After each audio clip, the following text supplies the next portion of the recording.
And welcome back here to Live Now from Fox. I'm Andrew Kraft. All right, if you were listening last hour, you heard our conversation there with Ruthie Bloom in Tel Aviv about all the goings-on in the Middle East as the war there rages on. We want to take it now, though, to Europe. I want to put up this tweet there from our colleague, Lucas Tomlinson at Fox, quoting this press conference from the Finnish president today on the latest severing of these undersea cables on Christmas Day.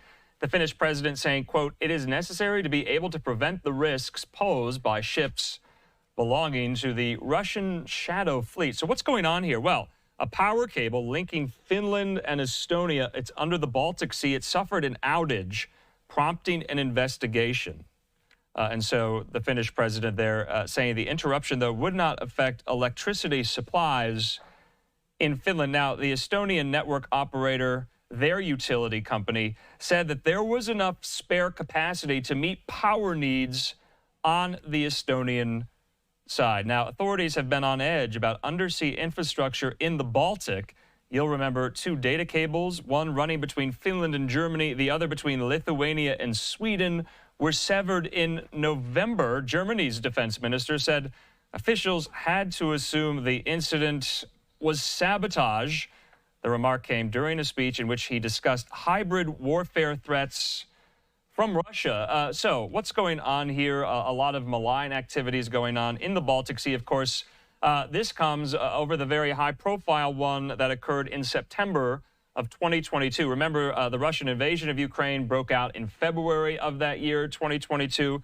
The Nord Stream natural gas pipelines that once brought natural gas from Russia to Germany were damaged by those underwater explosions at that time here. Now, this is an electricity cable, a pipeline there for electricity. We're going to be talking about all of this with our friend there, an analyst at the Foundation for Defense of Democracies, Ivana Stradner. She joins me.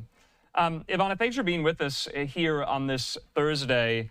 What are the Finnish and Estonian authorities doing about this? What does their investigation look like? They're saying that power supply isn't going to be affected by this, but concerning nonetheless, right?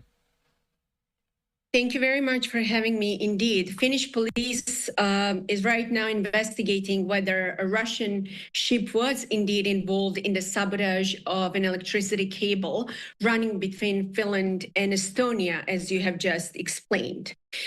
So there is still limited information what we know right now about investigation, and the EU has already threatened with further measures to figure out, what happened, because indeed the Christmas Day was very busy for Russia, given that the Eastlink 2 submarine cable that carried that electricity from Finland to Estonia was disconnected from the grid. And you're right, even though it did not pose a massive threat immediately, to any of the Baltic states, we have to understand this from a bigger perspective, that this is the part of Russia's hybrid war. Because, look, I understand that a lot of people like to perceive Putin in the West from the Western eyes, but for Putin, this war is indeed a war against the West. And he doesn't need to use tanks and jets to any of those countries, because all he needs to do is to use hybrid warfare activities, including this one that we just saw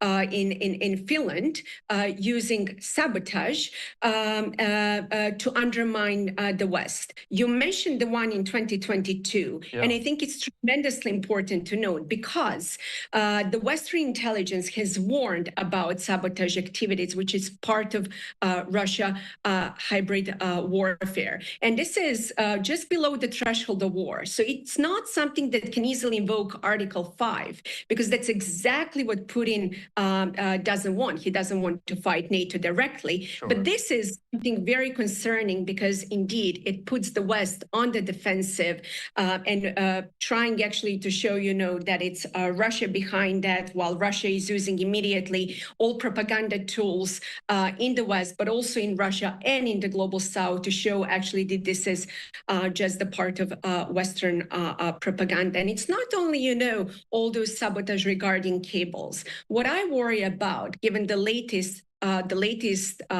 reports coming from the United Kingdom, as well as the Baltic states about sabotage, it's not only going to be through the cables. We have also elections in Germany. We also have a lot of other opportunities for Russia to sabotage the West, including other nefarious activities. Yeah, and I think that's interesting. Obviously, right now, the investigation is still very, very new and premature. And we'll just have to wait and see whether or not there is any evidence that links, Russian actors to this latest instance. But the one in September of 2022 that devastated and destroyed the pipelines, the Nord Stream pipelines between Russia and Germany, those were natural gas pipelines. We know in the wake of that how difficult it was for some of these countries, NATO countries, to cooperate with each other to find out the culprit. Germany, Norway, Denmark, and then we got the news just a couple of months ago that an arrest warrant for a Ukrainian diver was issued in relation to that there, possibly highlighting Ukraine's involvement or entities emanating from Ukraine, their involvement in the Nord Stream pipeline situation here. So this is very murky. How will they get to the bottom of this? So that's exactly the part why Russia's hybrid warfare should be taken seriously, because there are activities that are hard to prove. And let's not forget that Putin is indeed a KGB guy. He's not a military guy, and he understands very well that using all those sorts of activities that are right below the threshold of war, but powerful enough to show that there is a problem in the West, is all he really needs to do to challenge the West. And you're right. All of those countries have faced numerous difficulties in terms of cooperation. And that's something that I worry, that might be even with further activities. But nevertheless, there are still, some reports that also point out at Russia's involvement in this activity. So, but it's too early, to claim anything with certainty. Yeah, the BBC has this report today that Finnish police are investigating whether a Russian ship was involved in the sabotage of this cable, this electricity cable. The authorities, according to the BBC, said today they believe the anchor of the Eagle S, it's a tanker registered with the Cook Islands, may have damaged this cable. It's known as the S-Link 2 cable, and it became disconnected just yesterday. The vessel, the BBC says, is thought to be part of Russia's quote-unquote shadow fleet, and we can get into what that means. They say it's made up of ships that carry embargoed Russian oil products here. What's the, scope of this shadow fleet? Do we know? I mean, that's also in part why the European Union has decided to go after that, because of the whole idea behind the sanctions. But I also wanted to emphasize one important thing related to shadow fleets and all those cable activities. Even though that Russia might not roll on tanks and jets in any of those countries, those particular activities make citizens in those countries nervous, which is exactly what Putin wants, to cause chaos inside those countries, basically then to make sure, that any of those countries do not support Ukraine out of fear of escalation, because that's part of Russia's hybrid warfare. It's something that is invisible to many people and who are not following those activities very closely. But as you have pointed out, that sort of deception where we don't know exactly who was behind that, we do not know all those details, is exactly what makes things very murky. And on the other hand, one thing that Russia has always been good at is making sure to pretend to be the victim of this whole situation. So they already launched full influence operations, basically claiming that this is a pure Western propaganda, that they have nothing related to this and nothing involved into that. But look, Finland has suffered. This is not the first sabotage activity since 2022. And make no mistake, there will be more, unfortunately, activities in the Baltic states similar to this one, right below the threshold of war. Yeah, and of course, we know in the course of this war, Finland did join NATO alongside its neighbor Sweden as well, rankling Putin. Let's move from the Baltics now, though, to the Caucasus. Ivana, we've been following just this tragic set of circumstances there in Kazakhstan. Just some video there. This was an Azerbaijani Airlines flight. It crashed yesterday in Kazakhstan. It killed 38 people. What's so interesting about this, because I've covered a lot of plane crashes, is that there were about 28 survivors there after this crash here. But we're talking about the Finland situation, and that's still murky, and that's very preliminary on whether or not Russia was involved here. The pieces are coming together about potential Russian involvement or inadvertent involvement in this today, Ivana. Reuters has this, that one of the Azerbaijani sources familiar with this investigation into the crash told Reuters that the preliminary results showed the plane was struck by a Russian Pantsir-S air defense system, and its communications were paralyzed by electronic warfare systems on the approach into Grozny there in Chechnya. That was the final destination for this flight. It came down near the Kazakh city of Aktau there.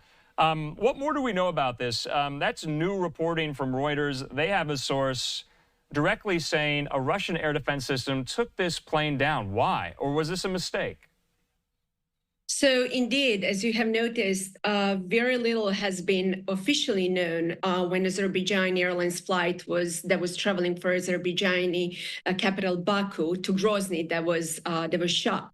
Some experts actually suggest, that this plane had been hit by Russian air defense system over Chechnya. The official cause, as I mentioned, is still unknown. But here, Moscow has repeatedly used actually air defense systems against Ukrainian drone strikes, and that's why some people claim that this could be just another accident coming from Russia.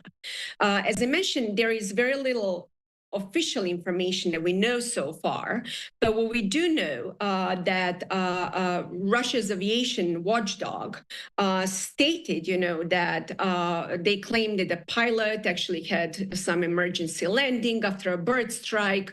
Immediately, Russia's government stated that it would be absolutely unacceptable and wrong to speculate about the cause of the plane crash before an investigation had been carried out. The one thing that I'm very comfortable to say, and with a lot of certainty, even if Russia was involved in this, they will not take responsibility. That's something that we saw in the past, and I'm afraid that's something that we will see again if official investigation is carried out, and if we find out that Russia was behind this. I also think it's tremendously important not to forget. I don't want to make, any parallels, but I think it is important to some extent to remind people that this year marks 10 years of Malaysia Airlines flight that was shot down over eastern Ukraine in territory controlled by Russia, that almost 300 people actually died. And then several years later, a joint investigation team found that aircraft was actually shot by Russian surface to air missile fire from, that territory. So are you drawing parallels there? You see hallmarks in this latest plane crash from what happened in 2014 with that Malaysian airliner over Ukraine? You see hallmarks? I did not see that, but in 2022, there was an investigation actually that found out that some people from Russia proxy were involved. Russia never took responsibility. Sure. And that's why I firmly believe that if we find out that this particular incident today was the part of Russia, whether a pure accident or not, I doubt that Russia will take responsibility. And there's something like that, it's hard really to even imagine that Russia can be a responsible cooperation ally with the West. Ivana, that was my next question, though. I mean, its final destination was in Chechnya, there in Grozny. So presumably, I was going to ask, will Russian aviation authorities at least, contribute to the investigation into what actually happened here? Do you think there's going to be cooperation on that front? I'm not talking about taking culpability We're not even there yet, if that is the case, but will they help figure out what's going on and how this plane came down? If the Malaysia accident is any indication, I doubt that Putin is going to cooperate with the West or any independent investigation on this. It is not in his interest to take responsibility, especially given what is happening right now with the war of aggression in Ukraine. He absolutely has no incentive to take responsibility. What worries me even more is that he's just going to use another campaign using influence operations, actually blaming the West for making up a new story against Russia and pretending to be a victim. That's a more likely scenario that we can expect. Yeah, and of course, the difference between these two plane crashes we're talking about, this one yesterday, though, it has survivors, and presumably, whether the investigation goes from here, those survivors will be interviewed, I would imagine, about the horrible experience they went through. We'll just have to wait and see. Ivana, thank you so much for your time, and we hope you had a great Christmas. We'll talk soon. Thank you very much for inviting me.